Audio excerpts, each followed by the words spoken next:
On est très heureux d'avoir lancé ce matin les rencontres du Grand Prix Diversité et Inclusion. C'est effectivement le moment du lancement des candidatures. Pendant 3 mois, toutes les organisations publiques, privées, de toute taille, de tout secteur d'activité vont pouvoir candidater pour faire connaître leurs meilleures initiatives en matière de diversité et d'inclusion.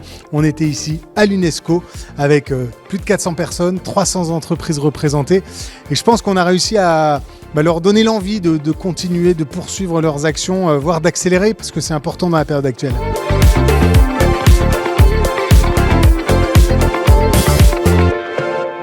Alors Adrien et Fabien, merci pour cette invitation, merci pour ce petit déj. Et la scène est à vous. Nous sommes là pour écouter. Et quand on écoute, que nous disent les salariés ? Ils nous disent qu'ils veulent plus d'égalité, plus de reconnaissance, plus d'équité dans leur quotidien professionnel. Et ce qu'ils attendent de leur entreprise, ce sont des actes, des engagements clairs, visibles, mesurables. Pas de grands discours, mais des changements concret. Ces dernières semaines, nous avons beaucoup entendu parler des entreprises américaines qui reculent sur leurs engagements DEI, sous pression politique, économique, idéologique. Alors oui, on les entend plutôt fortement. Ces renoncements, ils sont souvent assez médiatisés. Mais aujourd'hui, depuis ce siège mondial de l'UNESCO, nous voulons faire entendre une autre voix, celle encore plus forte, encore plus nombreuse, des entreprises qui s'engagent. Nous ne sommes pas là ce matin pour simplement observer la diversité et l'inclusion, nous sommes là pour la faire avancer, pour vous partager des chiffres, des clés, des arguments et de la confiance aussi. Parce qu'au fond, une question se pose. Quelle place voulons-nous donner à la diversité et à l'inclusion dans l'entreprise de demain ? Madame la ministre, merci d'être parmi nous. C'est à vous. Bonjour à toutes et tous, mesdames et messieurs. C'est un véritable plaisir, vraiment, d'être parmi vous, un honneur aussi pour moi de pouvoir coprésider le jury 2025 du Grand Prix Diversité et Inclusion qui est porté par AFL Diversity. Je voudrais d'abord remercier bien sûr Fabien et Adrien pour leur confiance, la confiance qu'ils m'accordent et toute l'énergie qu'ils donnent à ce beau projet depuis plusieurs années maintenant. En tant que présidente du Haut Conseil à l'égalité à présent, je suis attachée à ce que l'égalité entre les femmes et les hommes, la lutte contre les discriminations, la lutte contre le sexisme, l'inclusion, la promotion de la diversité ou encore l'égalité salariale soient des piliers des entreprises d'aujourd'hui, mais surtout celles de demain. Merci beaucoup, Madame la Ministre. J'aimerais maintenant vous présenter une personnalité exceptionnelle. Elle s'appelle Virginie Delalande et c'est la première avocate sourde profonde de naissance en France. Elle est également conférencière internationale. Virginie Delalande. Je le savais. Ce n'est pas juste un sujet de communication. Ce n'est pas juste un sujet de conformité, de quota. C'est une ambition. C'est une vision. C'est une stratégie. Et osons même le dire haut et fort. C'est un formidable levier de performance. C'est un accélérateur de solutions intelligentes pour tous. Je choisis la puissance de l'inclusion, pas par idéal, mais parce que c'est ce qui fait avancer le monde. Et je ne devais retenir qu'une chose de ces 5 minutes, que ce soit celle-ci. L'inclusion, ce n'est pas ce qu'on ajoute, c'est ce qui révèle ce qu'on est vraiment. Merci. Merci beaucoup.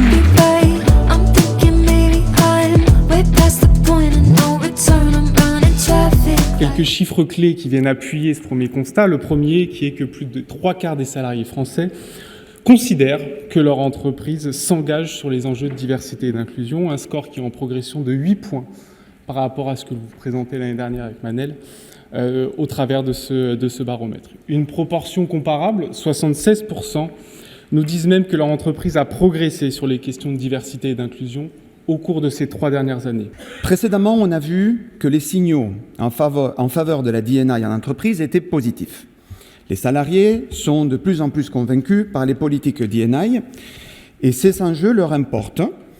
La part des autoproclamés détracteurs est infime et on sait qu'une majorité de 45% des salariés souhaitent un maintien de politique D&I en entreprise.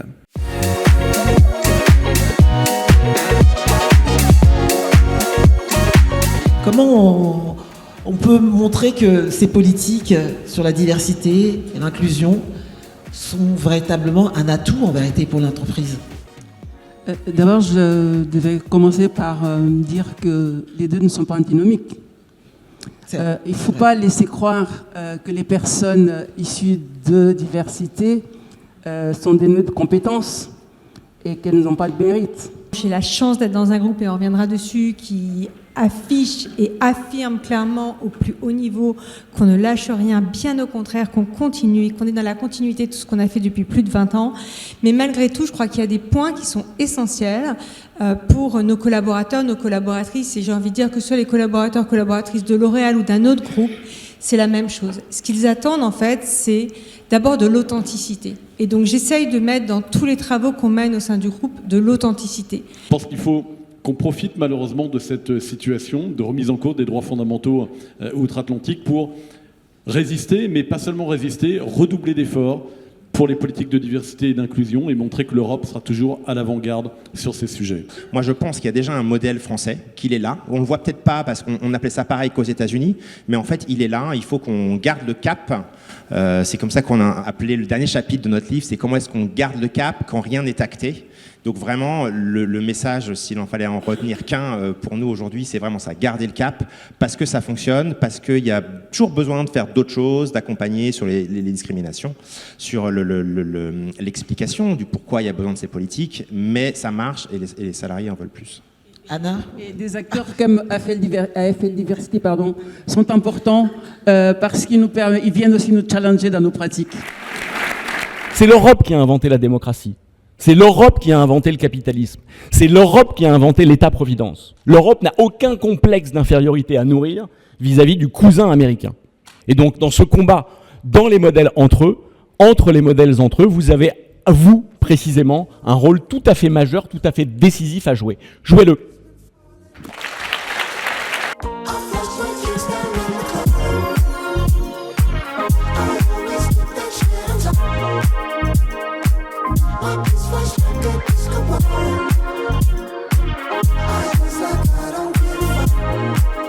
Ce sujet, il est fondamental pour les entreprises et j'ai envie de dire encore plus fondamental aujourd'hui en 2025. Et on a dit ce matin qu'il y avait des progrès qui avaient été faits dans beaucoup de domaines, que les salariés avaient perçu l'importance des politiques diversité-égalité, mais on voit aussi que près de 30% d'entre eux continuent à s'autocensurer parce qu'ils perçoivent des risques de discrimination dans leur parcours professionnel. Alors c'est très important de pouvoir continuer de soutenir l'initiative d'AFL Diversité. D'abord parce que naturellement les sujets ne doivent être jamais laissés de côté. On doit conserver le même niveau d'énergie année après année pour les soutenir.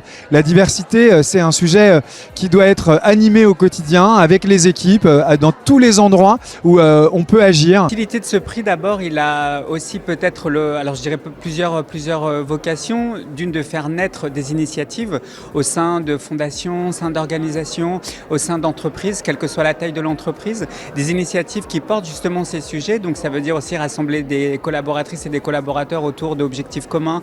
Et il a aussi un rôle parce que justement, il est ouvert aux grandes entreprises, aux petites entreprises, aux administrations, aux associations. Alors c'est important parce que grâce à toutes les candidatures qui sont reçues dans le cadre du prix, on peut constater que dans les entreprises, dans les organisations qui soumettent leur candidature, le combat continue. Il y a toujours autant de candidatures et j'espère qu'il y en aura encore plus cette année pour montrer que le sujet n'est pas abandonné par les entreprises et qui va perdurer encore de nombreuses années. Ce qui nous paraissait particulièrement intéressant avec ce prix, c'est qu'il promeut tous les types de diversité. C'est vrai qu'à la sécurité sociale, on est très attaché à l'accueil des assurés sociaux, quelle que soit leur origine. On a déjà été très actifs grâce à l'action de Simona, notamment sur certains types de diversité, le handicap, de l'égalité femmes-hommes. Et là, on souhaite vraiment s'ouvrir à un champ plus large. C'est aussi que ça permet de s'inspirer. C'est-à-dire on est plus intelligent à plusieurs que tout seul, c'est ça aussi la diversité, donc on va voir aussi les autres innovations, les expériences faites par d'autres, et puis ça va nous permettre de nous nourrir pour pouvoir avancer et progresser sur le sujet. Vous pouvez candidater sur le site internet du Grand Prix, grandprixdiversitéinclusion.fr jusqu'au 30 juin. C'est des questions simples. On va vraiment aller chercher l'audace, l'impact, avoir des résultats concrets. Voilà, venez partager avec les autres organisations vos initiatives qui ont fonctionné pour ensemble alimenter ce mouvement collectif pour des entreprises plus diverses et plus inclusives. La moindre initiative compte du moment qu'on peut la partager, qu'elle a des résultats concrets et qu'elle est réplicable. Et c'est là où c'est important, même si c'est une petite initiative, n'hésitez pas à postuler et on est là pour les faire rayonner, les partager et inspirer d'autres entreprises.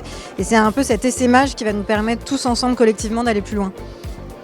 C'est important de vraiment mesurer l'impact que vos initiatives ont eu.